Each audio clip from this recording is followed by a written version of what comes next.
من میخواهم در آینده طبیب شوم. برای آن کسب دوست داشته من همینه. میخوای توبت کنی آدم را؟ بعد 2 سال زاری و تولا آیشما والدین را راضی کرد او را بگذارند به مکتب رود. هر سنتیابر و چجان کلی بوس میکنین من درس برم مکتب میرم. آیشما 11 ساله معیوب گروه یکم است و از طفلی به فلج گرفتار. دیهشان مکتب ندارد. تا مکتب ده همسایه 5 کیلومتر را او با کمک خواهر و همسنفانش طی میکند. یک روز مکتب میرود، 2 روز در خانه خواب پاش اولا میکنه، نمیتونه رفته. پدر و مادر آیشه کم بی‌ضاعتند. شرایطی با ماشین بردن و آوردن او را به مکتب ندارند، اما نمیخواهند پیش آرزوی دخترشان این مانع شود.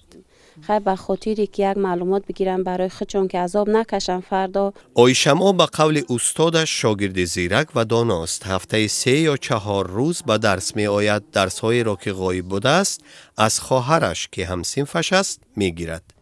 دفترش مرا میته میگه که نه برات معلومه رفتش در بنویسم درسم تیار میکنم. بعد ایروت میارم دفترش میتم پیش ما درسش تیار میکنم. راه مقصد هر روز از او نیرو می خواهد که گاها کمی می کند.